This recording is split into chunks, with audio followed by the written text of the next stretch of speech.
উদ্বোধন করলেন, কি বলবেন? দেখুন, এটা আমার অস্থায়ী জেলা কার্যালয় বলতে পারেন। কারণ আমরা বহরমপুরে স্থায়ী জেলা কার্যালয় আমাদের পার্টির জনতা উন্নয়ন পার্টির খুব শীঘ্রই এক সপ্তাহের মধ্যে যে নিউ টাউন আছে পঞ্চাননতলা বিডিও অফিসের উল্টো দিকে, সেই নিউ টাউনে আমাদের বিল্ডিং রেডি আছে, কিছু কাজ হচ্ছে বাকি, সেটা চালু হচ্ছে। সেখানেই আমাদের মুর্শিদাবাদ জেলার কার্যালয়, পার্টির কার্যালয় ওপেন করা হচ্ছে। তো তার আগে বেলডাঙ্গাতে এখানে একটা বিজনেসম্যান আছে, সে তার নিজস্ব বিল্ডিং, এটা উনি স্বেচ্ছায় আমাকে কোনো উইদাউট কোনো কস্ট বা কোনো কন্ডিশন ছাড়াই আমাকে পার্টি অফিস হিসাবে ব্যবহার করার জন্য দিয়েছেন। আমি ওনার কাছে কৃতজ্ঞ যে আমি আপাতত যতক্ষণ বহরমপুরের জেলা কার্যালয় কমপ্লিট না হচ্ছে ততক্ষণ পর্যন্ত জেলার বা জেলার বাইরে যে সমস্ত লোক আমাদের সঙ্গে ফোনে যোগাযোগ করছে এবং আসতে চাইছে, দেখা করতে চাইছে, বহরমপুরে আমার ফ্ল্যাটে অসুবিধা হচ্ছে, সংকীর্ণ গলি রাস্তা এবং সেখানে ফ্ল্যাট বাড়ি, সেখানে যে ধরনের লোকের মানে যাতায়াত হচ্ছে তাতে অসুবিধা হচ্ছে করে আমি আপাতত দিন 10 জন্য এটা আমাদের জেলা কার্যালয় হিসাবে চলবে। পাশাপাশি এখানে বেলডাঙ্গা ওয়ানের ব্লক কার্যালয়ও চালু থাকবে আলাদা, এবং 300 জনকে নিয়ে মিটিং করার মতো আন্ডারগ্রাউন্ডে একটা সিস্টেম আছে। সেটাতেও আমরা জেলার যে কোনো প্রান্ত থেকে বা রাজ্যের কোনো প্রান্ত থেকে আমাদের সঙ্গে সাক্ষাৎ করতে আসলে এখানে তারা নিয়ে কথাবার্তা বলবে। আমাদের গতকালকেই জেলার কনভেনার ডক্টর হাসনাত সাহেব আপনাদের সামনে আছে, ওনাকে আমি জেলার মুর্শিদাবাদ জেলার আমাদের দলীয় জেলার কনভেনার হিসাবে বহরমপুর সাংগঠনিক জেলা, কারণ ওদিকে জঙ্গিপুরে আরেকজন হবে, বহরমপুর সাংগঠনিক জেলার কনভেনার হিসাবে নিয়োগ করেছি। আমাদের নওদা একজনকে কনভেনার হিসাবে নিয়োগ করা হয়েছে। বেলডাঙ্গা 1, বেলডাঙ্গা 2, ইস্ট, ওয়েস্ট, এগুলাও 2-1 দিনের মধ্যেই আনুষ্ঠানিকভাবে কারা কাজ করবে তাদের আমরা জানাবো। এছাড়াও গতকাল উত্তর দিনাজপুরে, উত্তর 24 পরগনার যে সিরাজুল ইসলাম মন্ডল, একসময় রাজ্যের মুখ্যমন্ত্রীর প্রাণ বাঁচিয়েছিলেন তিনাকে আমি উত্তর 24 পরগনা জেলার কনভেনার হিসাবে ডিক্লেয়ার করেছি। খুব শীঘ্রই রাজ্যের একজন সভাপতি নিয়োগ হবে,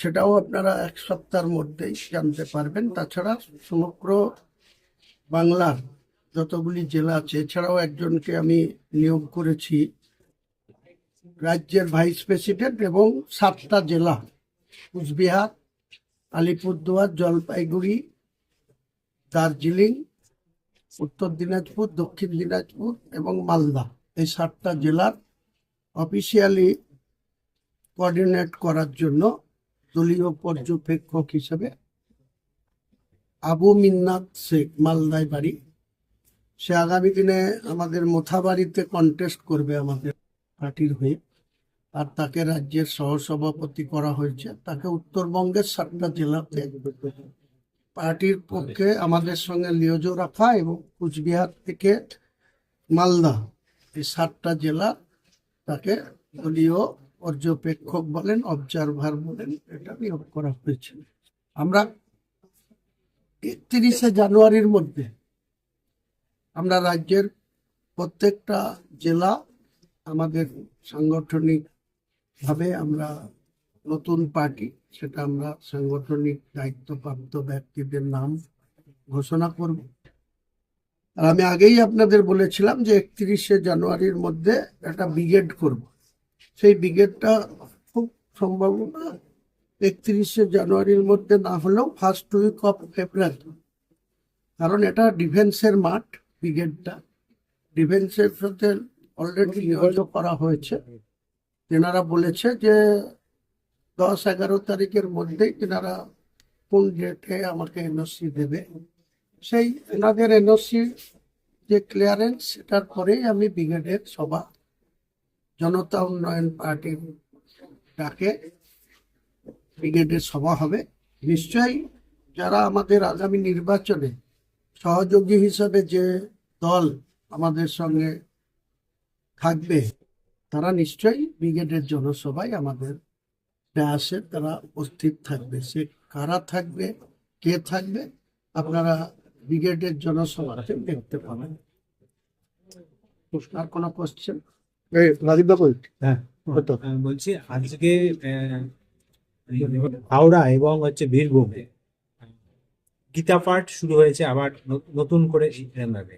এই বিষয়গুলোকে আপনারা কিভাবে দেখছেন? এই মোবাইল দেখুন, বাংলার রাজনীতিতে নতুনভাবে বাংলার মুখ্যমন্ত্রী, একদিকে বিজেপি তো রাম মন্দির নিয়ে তাদের জাতীয় ইস্যু করে তারা দিল্লির ক্ষমতা দখল করে আছে, এটা সবাই জানেন আপনারা। পাশাপাশি রাজ্যের মাননীয় মুখ্যমন্ত্রী মন্দির করা নিয়ে জগন্নাথ ধাম দীঘায়, দুর্গায়ন নিউ টাউন রাজারহাটে, শিলিগুড়িতে মহাকাল মন্দির, এছাড়াও কয়েক বছর ধরে আপনারা দেখছেন রেড রোডকে ব্লক করে দুর্গা প্রতিমার স্যালুট নেওয়া হচ্ছে।